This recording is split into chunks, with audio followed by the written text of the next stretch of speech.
Bagaimana virus corona menyerang tubuh kita? Mungkin itu jadi pertanyaan kita semua. Kita udah tahu gimana virus corona udah menginfeksi 1 juta orang di seluruh dunia sampai saat ini. Tapi yang mungkin belum banyak kita tahu, sebenarnya gimana sih virus ini nyerang tubuh kita? Mengapa infeksi virus ini bisa mematikan? Semua dimulai dari sini. Ketika virus corona masuk ke tubuh kita lewat percikan batuk atau bersin orang yang positif, baik secara langsung atau waktu kita nyentuh benda yang udah terkena percikannya dan gak cuci tangan setelahnya. Kalau udah gitu, si virus masuk lewat saluran pernapasan dan bergerak terus menuju sasaran utamanya, paru-paru. Disinilah virus yang punya 3 bagian utama ini mulai bekerja. Pertama-tama, paku protein corona ini akan nempel di paru-paru dan organ-organ lain yang selnya kaya akan protein ini, protein ACE2.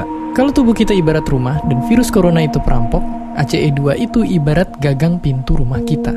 Begitu udah nempel, perlahan tapi pasti virus ini akan ngedorong masuk ke dalam sel kita. Dan begitu berhasil masuk, barulah aksi sebenarnya dimulai. Di fase ini, tubuh virus corona akan membuka dan sang hacker pun terbebas.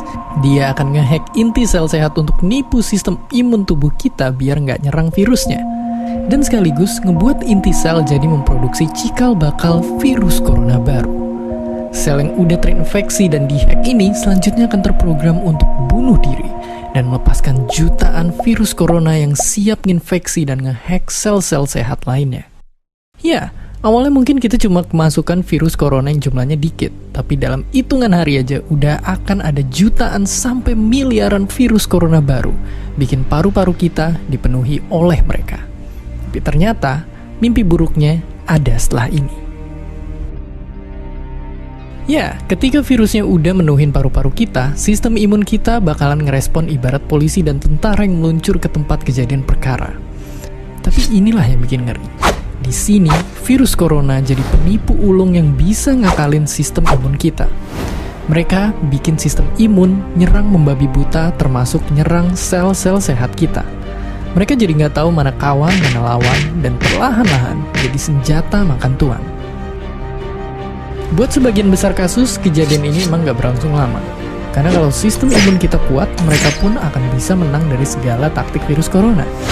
Tapi terkadang tubuh kita sedang lemah, dan kalau udah gitu efeknya bisa parah. Kita bisa kena radang paru-paru akibat sel sehat di sini yang udah nggak bisa nahan bakteri pneumonia. Malahan buat kasus yang kritis, bakteri ini nggak berhenti di sana. Mereka bisa masuk ke aliran darah dan akhirnya nyerang seluruh tubuh. Kalau udah begini, bernapas saja bakalan susah banget, dan hidup kita ada di tahapan yang sangat kritis.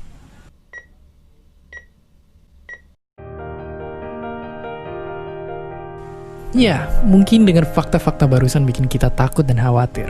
Tapi ingat, kita pun punya cara buat memperkuat daya tahan tubuh kita. Makan makanan bergizi. Ya, bukan lagi sekedar 4 sehat 5 sempurna, tapi ikutilah pedoman gizi seimbang yang bisa ningkatin imun tubuh kita. Virus corona bisa parah kalau kita emang sakit. Tapi kalau tubuh kita sehat, kita punya harapan untuk bertahan. Dan seperti biasa, terima kasih. Terima kasih udah nonton Kok Bisa. Punya pertanyaan lagi? Tulis aja di kolom komentar di bawah. Keep asking and stay curious.